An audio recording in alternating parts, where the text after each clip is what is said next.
اللہم صلی علی محمد و آل محمد۔ عزیزان گرامی، ایک مرتبہ رسول خدا کے پاس ایک جوان آیا اور آ کے کہنے لگا کہ رسول خدا، جب میرے باپ کا وقت آخر تھا، میرے باپ نے 3 جملے کہے، ہمیں سمجھ میں نہیں آیا باپ کہنا کیا چاہ رہا ہے، وصیت کرنا چاہ رہا ہے، نصیحت کرنا چاہ رہا ہے۔ رسول خدا نے فرمایا کہ بتلاؤ کیا کہہ رہا تھا؟ کہ رسول خدا، ہمارے والد کا وقت آخر ہے، وہ کہہ رہے کاش بعید ہوتا۔ ہمیں کچھ سمجھ میں نہیں آیا کہ باپ کیا کہنا چاہ رہا ہے۔ تھوڑی دیر گزری، کہنے لگا کاش کمپلیٹ ہوتی، پوری ہوتی۔ تھوڑی دیر گزری، کہنے لگا کاش نہیں ہوتی، نیو ہوتی، اور باپ کا انتقال ہو گیا۔ رسول خدا مسکرائے، فرمانے لگے کہ بات یہ ہے کہ تمہارے باپ کا طریقہ یہ تھا کہ وہ پیدل نماز پڑھنے کے لیے مسجد جایا کرتا تھا۔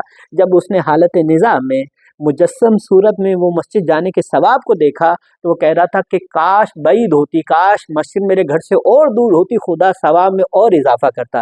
روایت میں ہے جیسی مومن گھر سے نکلتا ہے مسجد کے لیے، ہر قدم پہ خدا ایک نیکی لکھتا ہے، ایک گناہ معاف کرتا ہے۔ جیسے ہی بندہ خدا کے گھر میں داخل ہوتا ہے، خدا فرماتا ہے والفرق بینہما، پہلے باہر تھا، میرے گھر میں ہر قدم پہ 10 نیکیاں لکھی جائیں، 10 گناہ معاف کیے جائیں۔ اور دوسرا جملہ کاش پوری ہوتی، رسول خدا فرماتے ہیں بات یہ ہے کہ ایک مرتبہ تمہارا باپ گزر رہا تھا، گرمیوں کا موسم تھا، شدید بھوک کے عالم میں ایک سائل نے سوال کیا کھانے کا، تمہارے باپ کے پاس ایک روٹی تھی، 2 ٹکڑے کی، ایک اسے دیا، ایک خود لیا، اور جیسے ہی اس نے کھا لی، رسول خدا فرماتے ہیں کہ جب وقت آخر اس نے اس آدھی روٹی کے ثواب کو مجسم صورت میں دیکھا تو کہہ رہا تھا کہ کاش پوری روٹی دی ہوتی، خدا ثواب میں کتنا اضافہ کرتا۔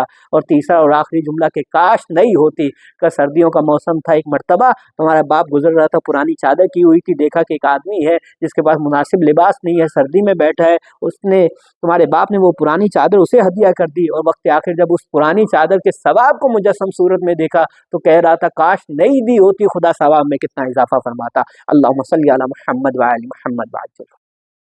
ہاں یا زہرا، یا زہرا